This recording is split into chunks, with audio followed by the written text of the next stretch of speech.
Zero से अंग्रेजी पढ़ना सीखेंगे। अंग्रेजी पढ़ना अगर आप वाकई चाहते हैं तो कुछ एक चीजें हैं जो आपको आनी चाहिए, तब आप बहुत ही आसानी से, बहुत ही सरलता से, बहुत ही बेहतरीन तरीके से अंग्रेजी पढ़ सकते हैं। हे एवरीवन, वेलकम टू मेरा इंग्लिश टीचर। स्वागत है आपका आज की क्लास में। मैं हूं प्रीति मैम और आज की क्लास में हम लोग सीख रहे हैं जीरो से अंग्रेजी पढ़ना।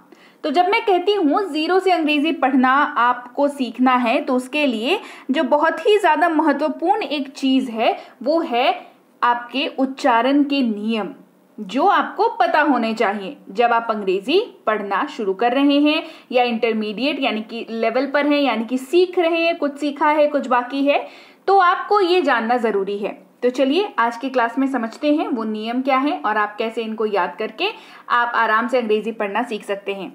तो सबसे पहले बात करते हैं कि किसी भी शब्द में ए का उच्चारण, देखिए बहुत तरह की चीजें हैं, आपको एक एक करके सबको जाननी होंगी, है ना।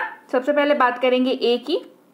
तो ए का जो उच्चारण है वो कुल 7 प्रकार से होता है, 7 टाइप्स। जी हाँ, 7 तरीकों से, 7 टाइप्स से ए का उच्चारण होता है। ए, आ, ओ, आय, इस तरीके से ए का उच्चारण होता है। सारे उच्चारण जब आपको याद रहेंगे तो ए से शुरू होने वाला कोई भी स्पेलिंग आपकी अंग्रेजी बोलने में बाधा नहीं बनेगा, है ना। इंटरेस्टिंग बात। चलिए सारे उदाहरण देखेंगे, सारे उच्चारण के उदाहरण देखेंगे और समझेंगे कि कैसे ये काम कर रहा है। जब किसी वर्ड में ए के बाद एक अक्षर छोड़कर, ध्यान दीजिएगा, जब भी किसी वर्ड में ए के बाद एक अक्षर छोड़कर ई का उपयोग होता है तो वहां पर ए का उच्चारण ए के तौर पर होता है।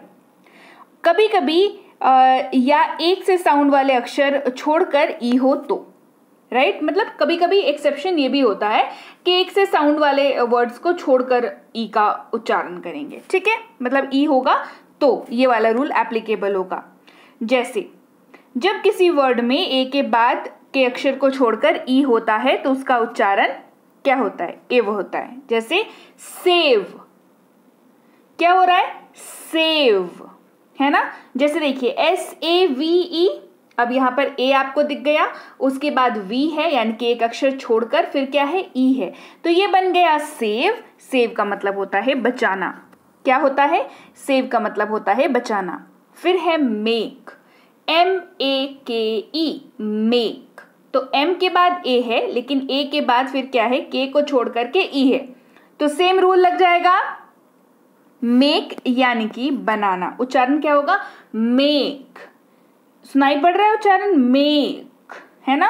अच्छा, केक, CAKE, केक। अगेन यहां पर देख सकते हैं आप ए के एक लिखा हुआ है, उसके बाद एक अक्षर के को छोड़कर ई है हमारे पास, तो ये उच्चारण ऐसे हो गया केक, यानी कि केक का मतलब केक ही होता है ना। वेज, WAGE, वेज यानी कि वेतन। NAME, नेम यानी कि नाम, नेम यानी कि नाम। बढ़ते हैं आगे, समझते हैं जब किसी वर्ड में ए के बाद एक अक्षर छोड़कर ई होता है तो ए का उच्चारण, इसी रूल को हम लोग आगे बढ़ाते हैं, समझते हैं तोड़ करके कि कैसे ये काम कर रहा है। मेक के अगर उच्चारण हम लोग लें तो मेक का उच्चारण होता है मेक, स्पेलिंग होती है MAKE।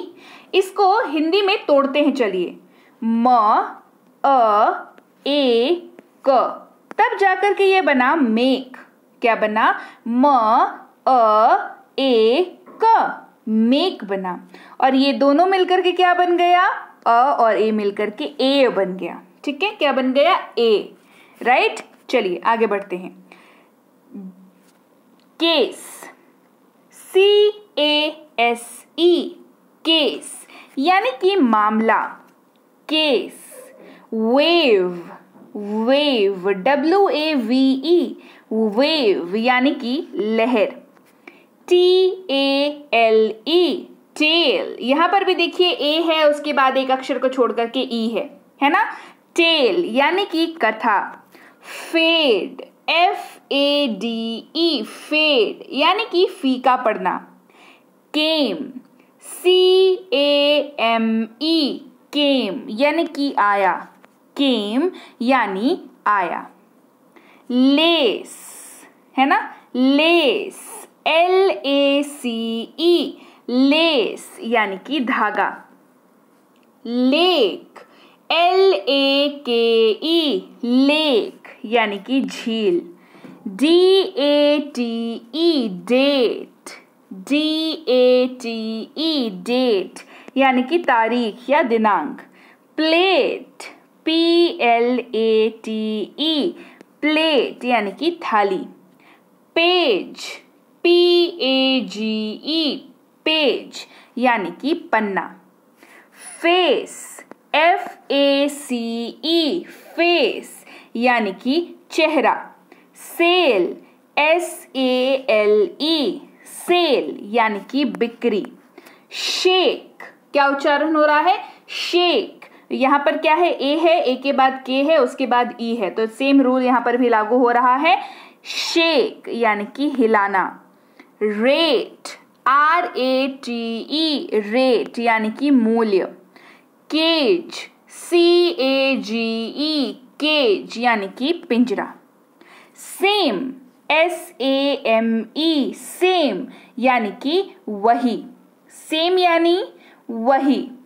गेम, GAME गेम, क्या है, GAME गेम यानी कि खेल।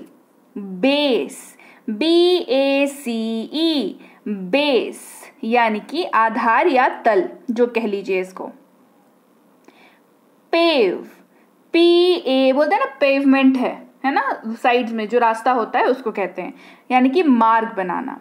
लेट, LATE लेट यानी कि देर होना, है ना। LATE मतलब क्या ना, लेट हो गए, क्या कहते हैं हम लोग कि हम लोग लेट हो गए, यानी कि देर होना। लेट यानी कि देर होना या देरी होना, राइट। तो चलिए भाई, ये थी आज की क्लास जहां पर हमने सीखे ए के जो 7 तरह के उच्चारण होते हैं, उनमें कैसे उच्चारण आप कर सकते हैं, कैसे उनका इस्तेमाल कर सकते हैं, ये सब कुछ आज की क्लास में हमने सीखा। इसी तरीके से हम लोग धीरे धीरे सारे जो हमारे रूल्स है, पढ़ने के तरीके हैं, एक तो स्पेलिंग रूल्स करना ज़रूरी है, फिर उच्चारण वाले रूल्स करना ज़रूरी है, फिर उन रूल्स को फॉलो करने के लिए क्या आपको करना है वो जानना आपको ज़रूरी है। तो घबराइए नहीं, सारी चीज़ों को धीरे धीरे आहिस्ते आहिस्ते हम लोग कर लेंगे और बढ़िया तरीके से आप अंग्रेजी पढ़ना सीख जाएंगे। अंग्रेजी पढ़ना सीख जाएंगे, समझना सीख जाएंगे, तो बोलना कौन सी मुश्किल बात है ना। तो चलिए, ये आज की क्लास थी। क्लास बढ़िया लगी है, क्लास को लाइक करिए, क्लास को शेयर करिए। चैनल को सब्सक्राइब नहीं किया है तो बता दूं, आप देख रहे हैं मेरा इंग्लिश टीचर, तो जल्दी से चैनल को सब्सक्राइब भी कर लीजिए। अपने दोस्तों, अपने रिश्तेदारों, अपने बड़े बुजुर्गों, जिनको भी अंग्रेजी पढ़ने में तकलीफ होती है, उनको जरूर बताएं इस चैनल के बारे में, उनसे भी सब्सक्राइब करवाएं। और हाँ, सिर्फ सब्सक्राइब नहीं, बिठा करके क्लासेस करवाइए, तब उनको फायदा होगा, है ना। तो वो भी करवाइए और मैं आपसे मिलती हूं आपकी अगली क्लास में। Till then, thank you so much for watching. Stay tuned to मेरा इंग्लिश टीचर।